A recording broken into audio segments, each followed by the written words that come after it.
Hi everybody, welcome to this week's segment of OWA Live. We thought it would be good to dive a little bit deeper into Social Security discussions. We've had a number of clients come to us with questions about Social Security. We don't really have a good resource right now that you can sit down and review Social Security strategies. So we're going to have a segment, an ongoing segment of other Social Security videos that we'll be releasing here in the next couple of weeks, but we thought it would be good to start with the basics of Social Security. So there are a couple of terms that you need to know.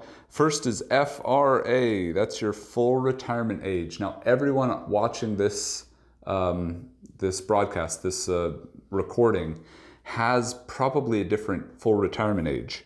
If you were born prior to 1954 or earlier I should say, your full retirement age is 66. If you were born 1960 or later, your full retirement age is 67.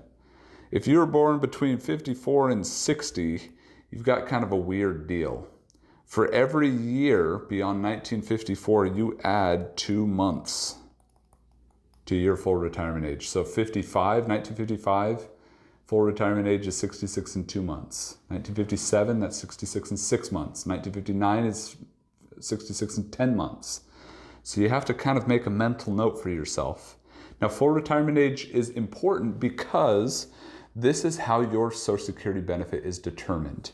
They use something called your primary insurance amount, or your PIA, to determine how much you are eligible for when it comes to your Social Security benefit. Most individuals will be somewhere between $1,000 and $3,000 a month. The highest benefit if you are full retirement age today is something like $3,300 a month. So nobody's higher than that. You've maxed out your benefits, well done. Most individuals will be in this $1,000 to $3,000 range. We also need to understand that there is what's called an earnings test.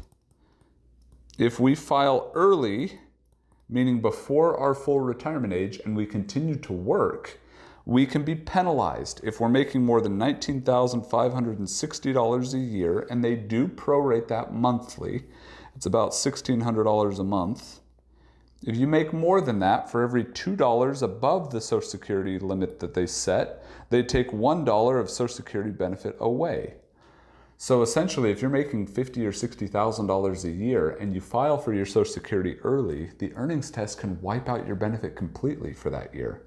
So this can be a very dangerous thing for individuals that are uninformed with their Social Security. If you are younger than full retirement age, think twice before you file, especially if you're going to continue working. The other thing to pay attention to with your full retirement age is after your full retirement age, there is no more earnings test. That will go away as soon as you hit that full retirement age. You can work as much as you want and there's no benefit. There's no penalty benefit. So that's kind of a good thing. That's nice for those individuals who would like to continue working beyond their full retirement age. You're not going to be penalized to do that. Social Security is taxable, so we've got to pay attention to Social Security taxes. Some people think, oh, you know what, once you hit 65, you don't have to pay taxes on that anymore. Nope, that's not correct. Social Security is taxable. We'll have another subsequent video about how the taxes are determined on Social Security. So make sure that you subscribe so that you don't miss any of these Social Security videos. The last thing that we want to talk about is how they calculate your benefit. Your benefit is calculated off of your highest 35 years of earnings.